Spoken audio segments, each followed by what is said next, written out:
Bonsoir. Pour commencer ce 19h30, un drame à Nati-Tengu hier.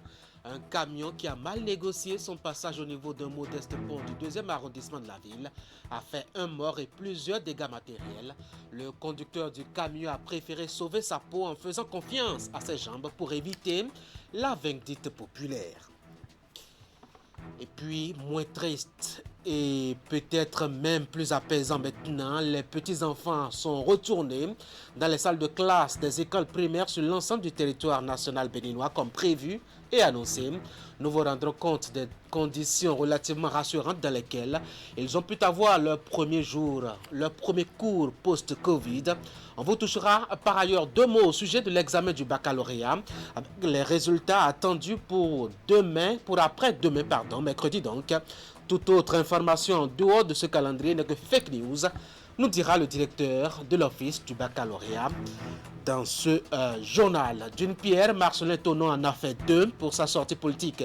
Ce week-end, l'élu communal de la ville de Boycon a remercié ses militants pour son élection à ce poste et surtout en a profité pour remobiliser ses militants pour les batailles qui s'annoncent. Vous y verrez certainement, et comme nous autres, l'aventure de 2021. Merci d'être là. Bonsoir. Bienvenue encore une fois. La note n'est pas gaie, mais nous ouvrons ce journal par là quand même. Il a dû prendre ses jambes à son cou pour éviter le courroux des populations témoins de la scène d'horreur. Le conducteur d'un camion débordé de ferraille à Nati-Tengu s'est mal arrangé avec un petit pont dans le 2e arrondissement de la ville, provoquant dans son déséquilibre un mort et d'importants dégâts matériels. La victime, en fait, c'est une dame, la soixantaine, et vendeuse de bouillie devant sa maison. Pour ce dimanche, aura été la dernière de son activité quotidienne pour la pitance. Abdou Sahabi Idrissou. Un mort et des dégâts matériels, c'est le triste bilan de cet accident survenu à Santa, un quartier du 2e arrondissement de Nati-Tengu. Alors que ce camion indélicat, lourdement chargé de ferraille en provenance du quartier d'Assagaté, tentait de franchir ce ponceau pour rallier la route inter-État Nati-Tengu-Ouaga, il va perdre l'équilibre et se renverser sur Dame Aïssatou, la soixantaine révolue, qui vendait la bouillie juste à côté du ponceau à moitié défectueux. Transportée de toute urgence au centre hospitalier départemental de la ville, elle va succomber à ses blessures. C'est un coup dur pour le quartier et pour la commune de Nati-Tengu en général et en particulier même pour le Bénin en général parce que c'est triste qu'on dise que dans la ville de Nati-Tengu et surtout dans le quartier central aujourd'hui qu'un accident se produit comme ça et qu'un camion qui est chargé, qui n'a même pas de frein, ça n'a même pas de frein, la direction ne marche pas correctement. Et en passant, nous on était assis là et on disait même aux gens que la manière dont le camion est chargé, sa manière même de traverser le quartier là, que ce n'était pas bon. J'étais assis, j'ai interpellé le chauffeur pour lui de faire attention. Aussitôt en même temps, quand on a vu le camion s'est renversé sur nos parents. Vraiment c'est triste. Consternation, désolation et tristesse étaient perceptibles sur le visage des témoins du drame ainsi que des curieux ayant effectué le déplacement. Informés de l'incident malheureux, autorités politico-administratives, éléments de la police républicaine ainsi que les sapeurs-pompiers se sont immédiatement rendus sur les lieux du drame pour non seulement soutenir la famille éplorée mais aussi et surtout procéder au constat d'usage. Après plusieurs heures de fouilles, tant manuelles que mécaniques, aucune autre victime n'est retrouvée sous les décombres. Il y avait plus de 3 à 4 camions à grue qui nous ont aidés au moins à soulever le camion. Donc vraiment, on ne sait pas juste qu'est-ce qui est la cause de l'accident. Ça, le chauffeur peut témoigner. Sinon, mon entendement ou bien ma vision, c'est l'état de la route qui a causé en un mot l'accident. On est obligé de demander aussi à la famille éplorée de patienter. Et j'ai prévu de l'occasion pour dire à nos chères mamans, nos soeurs, nos frères, qui sont souvent exposés au dehors de la route, de voir, de réfléchir par rapport à ce qui s'est passé. Prochainement, les autorités font un peu partout, nous essayons de les renvoyer au bord de la route parce que si la voie était effectivement large, il était un peu loin de la route, parce que ce drame-là n'allait pas se passer. Nous lançons un appel présent à nos autorités et surtout le préfet qui prend ses responsabilités dans la ville de Natengu, notre sécurité n'est pas assurée. En ce qui concerne les titans là, qui quittent le Togo, le Burkina, ainsi de suite, pour venir charger les choses dans la ville de Natengu. Ce n'est pas sécurisant. A noter que le conducteur du camion a pris la clé des champs tout juste après cet accident. On va parler de choses moins tristes. L'école a rouvert ses portes depuis ce matin comme annoncé par le gouvernement. C'est pour les tout-petits du cours primaire exempter leurs aînés des classes de CM2. Ils sont retournés reprendre les cours là où ils les avaient précisément abandonnés pour se mettre à l'abri du coronavirus, la pandémie qui avait mis en respect le monde entier entre la fin de 2019 et les 4 premiers mois de cette année 2020. Pour cette rentrée spéciale, tout se passe plutôt bien en tout cas, de sorte à rassurer parents, enfants et surtout syndicats. Patrick, d'accord avec cette reprise qui semble une exposition des acteurs concernés à la maladie qui continue de sévir. Voici le constat de Clément Achadé. C'est une rentrée spéciale des mois après la suspension des activités pédagogiques. Les apprenants des classes de CI, CP, CE1, CE2 et CM1 ont repris le chemin de l'école. Et dans les salles de classe ce lundi, les responsables ont pris les mesures pour éviter la propagation du Covid-19. En ce premier jour de reprise, les écoliers sont soumis à une évaluation diagnostique afin de juger leur niveau après les vacances imposées par la pandémie du moment. Effectivement, comme l'a demandé le gouvernement de notre pays, aujourd'hui, lundi 10 août, après près de 4 mois de fermeture des écoles, nous sommes revenus ce matin. Les enfants sont arrivés en grand nombre. On n'a pas eu d'absents. Les enfants sont là. Le personnel est aussi présent et les activités ont repris.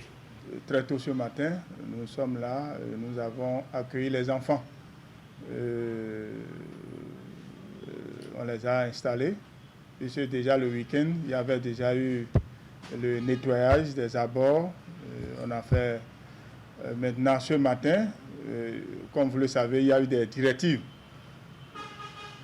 Des directives depuis le ministère pour la planification des activités. Dans cette école publique de Ménotin, on se réjouit néanmoins de l'ambiance entre apprenants et enseignants, malgré ce long moment de repos. Pour les enfants, c'est pratiquement le premier jour d'une nouvelle rentrée. Donc les enfants étaient contents de se retrouver après ce long moment de séparation. Et nous-mêmes, personnel et enseignants, nous avons une certaine joie qui nous anime après cette fermeture-là. Mais aujourd'hui, nous sommes là et c'est dans une très bonne ambiance que nous avons repris les travaux.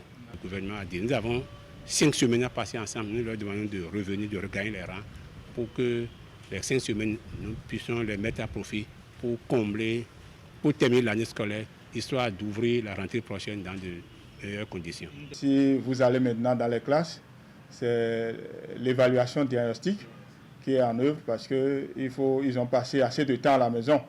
Donc nous devons voir un peu quel est faire l'état des lieux, n'est-ce pas? Et maintenant, la suite, c'est qu'après cette évaluation, il y a la correction assistée. Et juste après la correction assistée, on pourra vraiment se situer, puisqu'il y a une planification qui est là, et c'est avec cette planification que nous allons fonctionner. Dans certaines écoles, la reprise reste pour le moment timide. Les enseignants appellent en effet ceux qui traînent encore les pas à vite rejoindre les salles de cours. Coronavirus oblige, ce directeur d'école rassure les parents d'élèves des dispositions prises par le gouvernement pour éviter tout risque de contamination de Covid. Pour lui, le respect de ces gestes barrières reste un impératif. Et si vous avez fait un clin d'œil, vous allez voir que nous avons mis des dispositifs de lavage de mains et quitte à permettre aux apprenants, chaque fois que le besoin se fait sentir, de se laver les mains. Après cette disposition, il y a la distanciation. Ça, c'est de permettre un écart, n'est-ce pas, un minimum de 1 mètre entre les apprenants. Maintenant, il y a le masque, le port de masque, qui est obligatoire au niveau de tous les enseignants. Vous allez voir, et même des acteurs, que ce soit les vendeuses, que ce soit le personnel non enseignant, le gardien. Donc tout le monde est acheté à porter le masque. C'est ainsi parti pour 5 semaines d'intenses activités pédagogiques avec un chronogramme bien précis. Cette nouvelle rentrée de la même année scolaire 2019-2020 marque le dernier tournant du calendrier qui aurait été éprouvé par le Covid-19 avant les vacances.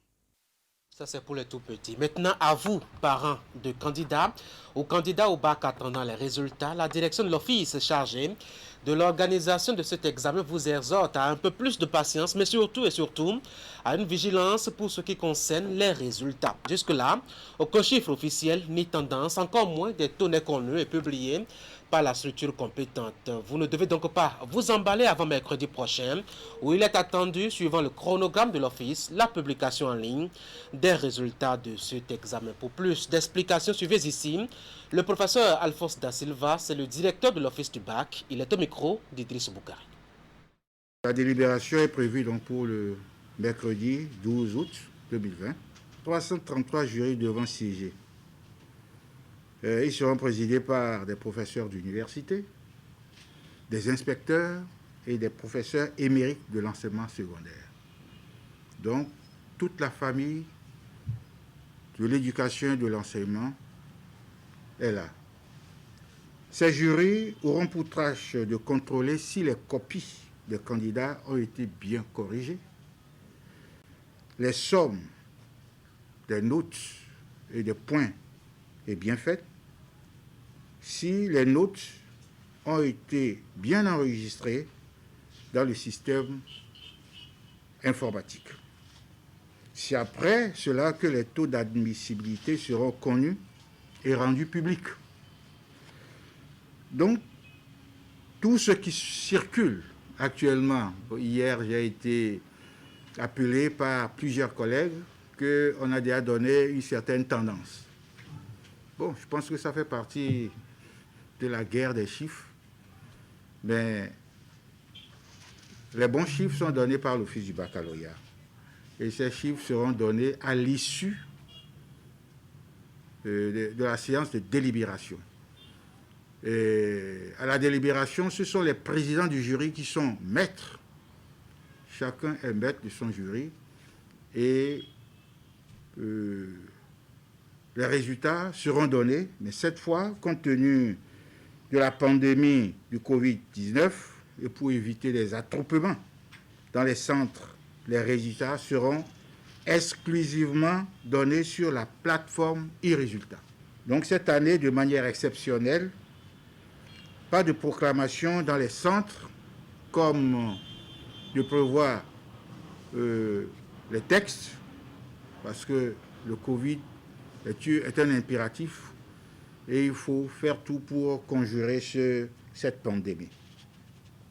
À la suite de la délibération des admissibles, les épreuves facultatives démarrent le 14 août 2020, puis les lundis 17 et mardi 18 août auront lieu les épreuves d'éducation physique et sportive. La deuxième délibération pour les admis du premier groupe est prévue pour le mercredi 19 août, suivi des épreuves orales, et la dernière délibération aura lieu le 22 août 2020. Et nous avons foi que le travail fourni par nos enfants, par les élèves, ce travail sera récompensé. Et je voudrais remercier les autorités béninoises, avec à leur tête le président de la République, qui a eu le courage de faire en sorte que les examens aient lieu. Et je pense qu'après le certificat d'études, le brevet, le bac aussi va rentrer dans le giron des examens bien organisés. Voilà qui est dit. On va ouvrir maintenant le fichier politique de ce 19h30, week-end de gratitude et de remobilisation de la troupe politique chez le conseiller communal Marcelin Tonneau de Boycamp.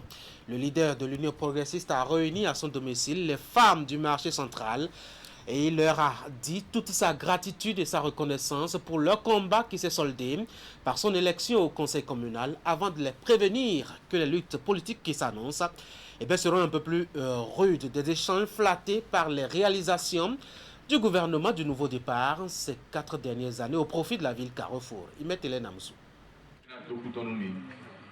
Cette séance pour remercier les femmes militantes de l'Union progressiste de Boïcon, mais aussi remettre la troupe en ordre de bataille. Invité par le conseiller communal Marcelin Tonon, l'assistance est essentiellement constituée des revendeuses et commerçantes du marché central de la ville. Elles étaient en première ligne de la campagne pour les dernières élections communales et municipales. Vous savez, il y a 2 mois et demi, nous sommes allés aux élections communales. À l'issue de ces élections-là, l'UP n'a pas démérité. C'est vrai que nous avons été devancés par le bloc républicain, mais à voir de près les chiffres sortis des urnes, nous avons estimé que nous n'avons pas pour autant démérité. Il faudrait expliquer la performance là à nos militants, à nos électeurs. Nous avons voulu commencer par les femmes du marché. Et chaque week-end, nous allons aller vers les couches pour pouvoir leur témoigner notre reconnaissance. C'est vrai, nous avons perdu, mais notre détermination est intacte pour les échéances à venir. La démarche est salutaire, vraiment salutaire, parce que les revendeuses, nos mamans, nos grandes sœurs, elles ont mouillé le maillot. Et aujourd'hui, voilà les résultats. Mais ce n'est pas aussi la fin du monde. C'est une manière de se relancer à nouveau pour les échéances prochaines. Ainsi démarrés, les échanges vont s'élargir à toutes les couches socio-professionnelles. Ils seront non seulement l'occasion pour l'initiateur d'exprimer ses gratitudes envers ses alliés progressistes, mais également les inciter à travailler assidûment pour faire davantage rayonner l'Union progressiste dans la 23e circonscription électorale en particulier et tout le Bénin en général.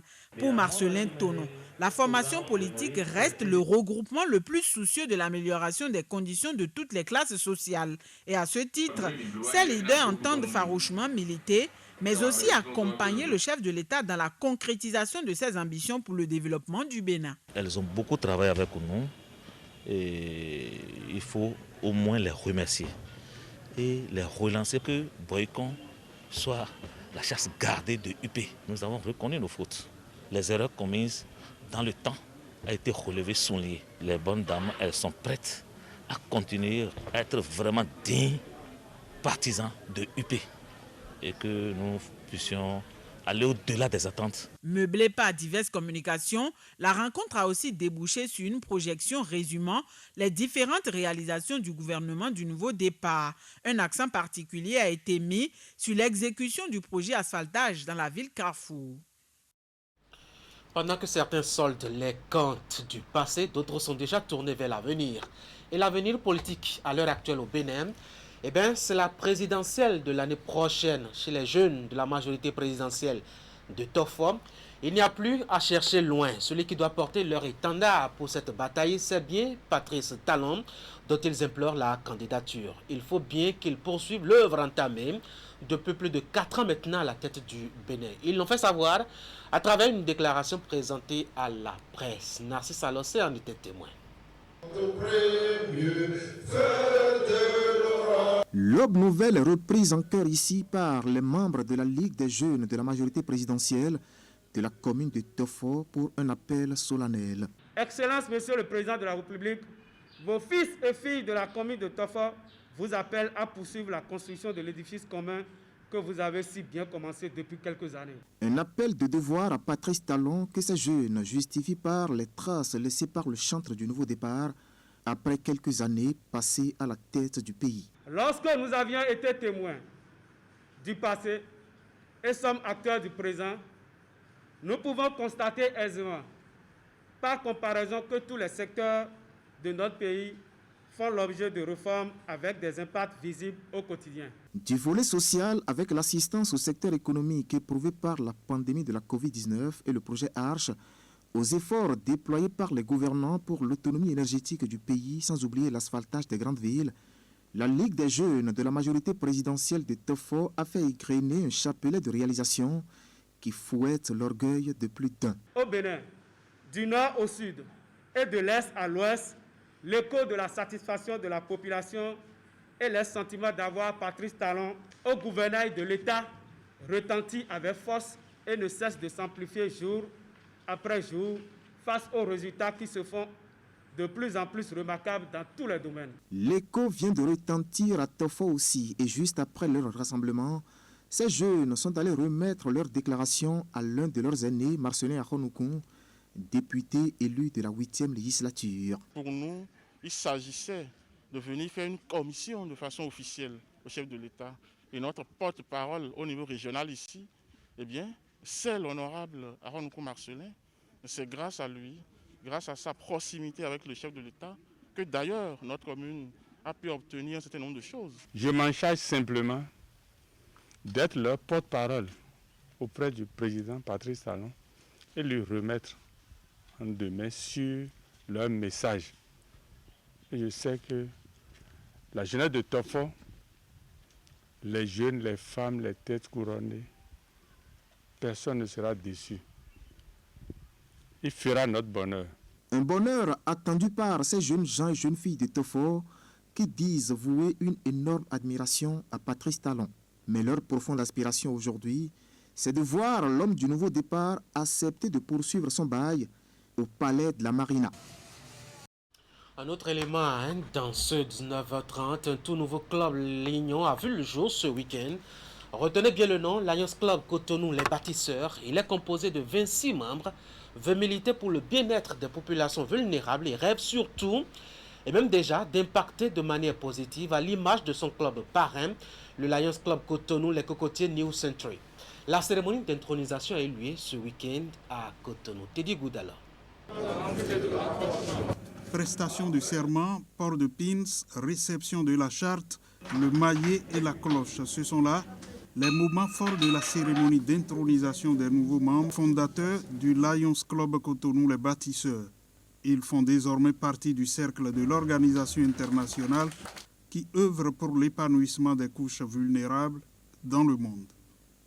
Tous exerçant dans le secteur du bâtiment et des travaux publics, ils se sont très vite constitués en une équipe solide et solidaire, plein d'enthousiasme, démontrant très tôt l'esprit d'altruisme et prêt à se joindre à nous dans notre but régalien, celui de servir notre communauté. Dans le respect strict des gestes barrières contre la Covid-19, ils sont accueillis et ont reçu chacun leur certificat d'affiliation des mains du gouverneur en exercice du district K103A4. Composé de 26 membres, ce tout nouveau club s'engage déjà à bâtir le bien-être des populations déshéritées. Ceci avec le soutien de leur club parrain, Cotonou Les Cocotiers New Century. Je voudrais vous dévoiler les axes majeurs de notre programme 2020-2021 qui portera principalement sur les axes suivants. Premièrement, la formation des lions de mon club. 2. Le maintien et la croissance de l'effectif du club. 3. Le service lion. 4. La campagne 100. 5. La jeunesse. Et enfin 6. La communication. Ce n'est pas à notre capacité à rendre service que nous serons admirés. Ce n'est pas à notre promptitude à être aux côtés de nos communautés affectées par les catastrophes naturelles que nous serons appréciés. Plus nous serons nombreux et engagés, plus nous aurons des idées novatrices, mieux nous pourrons couvrir tout notre territoire et faire reculer la pauvreté, même dans les contrées les plus isolées. Les lions ont été cooptés conformément à la réglementation qui régit l'admission au regroupement. Ils ont en effet suivi rigoureusement la formation liée aux exigences du lionisme et c'est le moment pour eux de reconnaître les mérites de leurs différents encadreurs à travers des présents en guise de remerciements. Cette affaire de Covid là,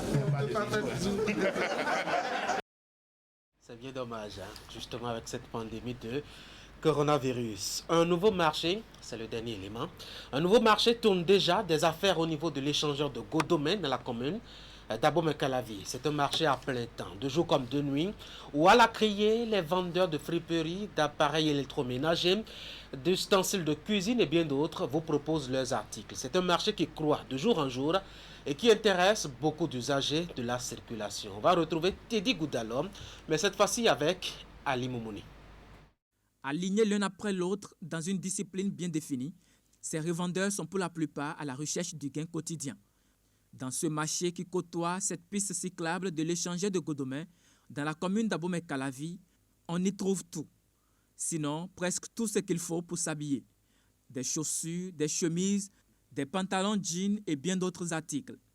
Un marché de vente de friperies prisé par les usagers de ce tronçon.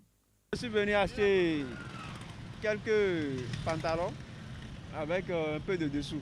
Nous qui n'avons pas les moyens pour aller dans les prêt-à-porter, tout ça là, au moins on s'en sert de ça pour faire truc là. Au niveau de l'échangeur Godomè là, c'est nous-mêmes qui avons créé un petit marché ici. Parce que c'est ça qu'on fait pour manger. Conscients de l'occupation illégale des lieux, ils assurent tout de même la propreté et la sécurité le long de l'infrastructure routière. Comparativement aux années antérieures, c'est une ambiance conviviale qui règne au sein de ce marché, au dire des revendeurs.